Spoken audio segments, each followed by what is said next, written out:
जय हिंद दोस्तों, स्वागत है आपका आपके अपने परिवार में। मैं आदित्य रंजन आप सभी का स्वागत करता हूं।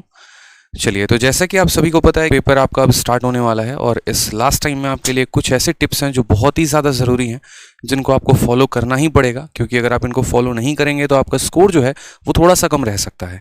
तो इस वीडियो में मैं आपको कुछ टिप्स बताने वाला हूं, जिसके माध्यम से आप अपने स्कोर को थोड़ा बढ़ा सकते हैं और जो आपका सिलेक्शन बॉर्डर तक रह रहा है वहां से आप अपने सिलेक्शन को कंफर्म कर सकते हैं।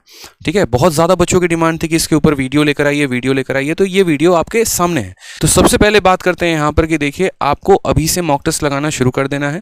अगर कुछ बच्चों ने मॉक टेस्ट नहीं दिया है तो वो मॉक टेस्ट जरूर देकर जाएं। बहुत बच्चे ऐसे थे जो मोबाइल पर मॉक की प्रैक्टिस करके गए थे और सेंटर पर जाने के बाद उनको वहां पर माउस पर हैबिट नहीं बन रहा था, क्वेश्चंस वो नहीं समझ पा रहे थे, कैसे टिक करना है, कैसे सेव एंड नेक्स्ट करना है, जिसके वजह से आते हुए सवालों को भी उनका अटेम्प्ट कम हो गया।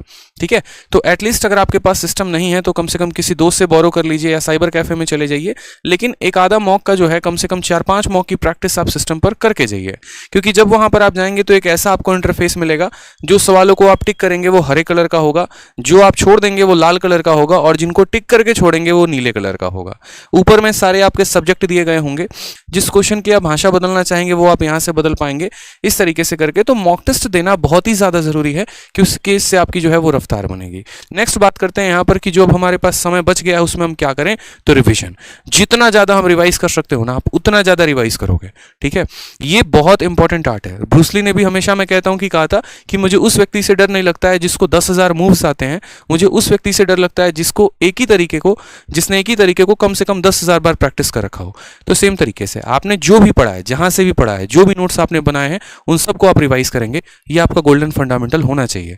ठीक है, रिवीजन में करेंगे तो क्या क्या करेंगे, जैसे बात करते हैं मैथ्स में कई सारे यहाँ पर फॉर्मूले हैं, उन सभी फॉर्मूलों को आप जो है रिवाइज करके जाओगे, चाहे वो अरिथमेटिक के हो गए या वो एडवांस के हो गए। बहुत बार ऐसा होता है कि आपके क्वेश्चन में सीधा फॉर्मूला बेस्ड क्वेश्चन आते हैं, अगर आपको फॉर्मूला नहीं पता तो आप उनको मिस कर दोगे।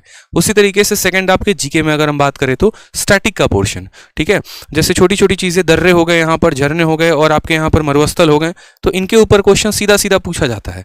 और अगर आपने इनको थोड़ा सा ध्यान नहीं रखा है, अगर आपने इनको रिवाइज नहीं किया है, तो फिर वहां पर भी आपकी गलती होने की संभावना ज्यादा होगी।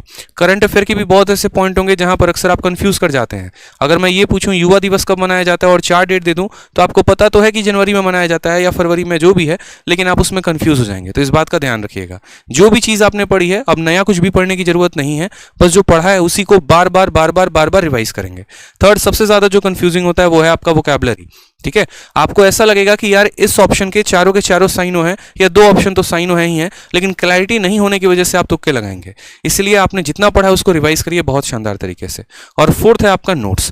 ठीक है, जो भी आपने नोट्स बनाए हैं, रीजनिंग के नोट्स बनाए हैं, मैथ्स के नोट्स बनाए हैं, जो भी बनाया है, जैसे रीजनिंग में ही अगर हम बात करें, काउंटिंग फिगर आ गया या इसके अलावा और भी काफी चीजें आ गई, तो जितना भी आपने पढ़ा है उन सब का क्या करेंगे, रिवाइज करेंगे।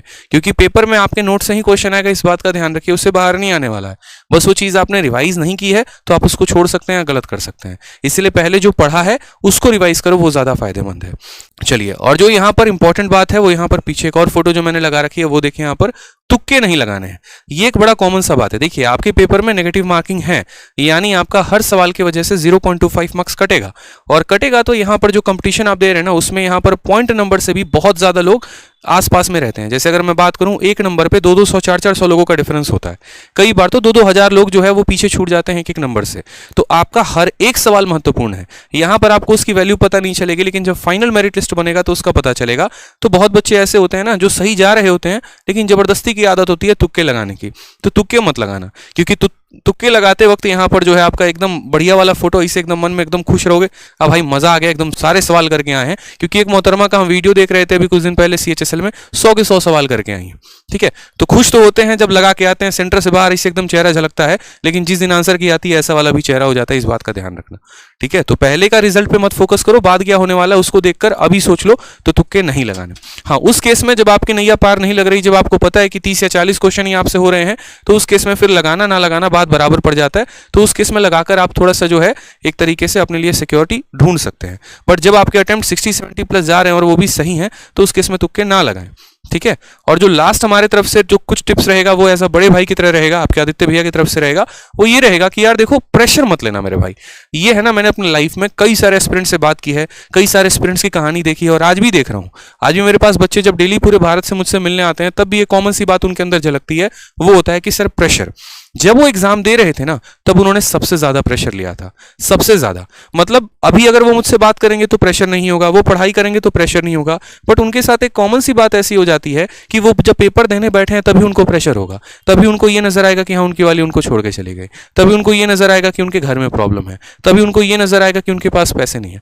तो मेरे भाई बस वही 90 मिनट ऐसे होते हैं जिनमें नहीं सोचना होता है कुछ भी, बस शांत मन से कूल माइंड से अपना पेपर देना होता है। आसपास क्या चल रहा है कोई फर्क नहीं पड़ता, बस आपके पास वो पेपर है और उसी पेपर पर आपको फोकस करना है, उसके हर क्वेश्चन पर फोकस करना है। यकीन मानिए जितने सवाल उसमें आए हैं ना उन सब में से लगभग आप होकर गुजर चुके हो, आपने लगभग पढ़ा ही पढ़ा है। तो इसीलिए आप जो है शांत माइंड से कूल माइंड से सवालों को पढ़ेंगे और उनका आंसर पेपर में देंगे। साथ में यहां पर बात करते हैं तो सवालों से दंगल मत करना किसी भी सिचुएशन में कि नहीं तुमको हम कैसे छोड़े, तुमको तुम बनाएंगे, जबरदस्ती का यहां पर जो है आप कंसेप्ट लगा रहे हो, ठीक है, भीड़े पड़े हो और बाकी पूरा का पूरा सवाल बचा है, ऐसे नहीं करते। एक स्टूडेंट थे गुरुकुल में, काफी अच्छे पढ़ने में थे, लेकिन उनके साथ दिक्कत यही थी कि वो सवालों को ईगो पे ले लेते थे और ईगो पे लेने के चलते उनका कई बार पेपर खराब हो जाता था। आपको ईगो पे पेपर नहीं लेना है, नहीं आएगा छोड़ दीजिए, कोई बात नहीं, क्या पता लास्ट के सारे क्वेश्चन ईजी हो, पहले आप वहां पहुंचिए तो सही। तो इसीलिए पहले आपको फर्स्ट गो में पूरा का पूरा 100 तक सवालों तक पहुंचना है, उसके अलावा आपको कोई गलती नहीं करनी, ठीक है। साथ में जितने बच्चे हैं उन सभी को हमारे तरफ से, हमारी टीम की तरफ से all the best and good luck for your exam. अच्छे से पेपर देना है, सिलेक्शन लेना है, ठीक है, और परेशान नहीं होना है। खुश रहिए लाइफ में, all the best, thank you. और वीडियो कैसे लगी कमेंट बॉक्स में जरूर बताइएगा। धन्यवाद।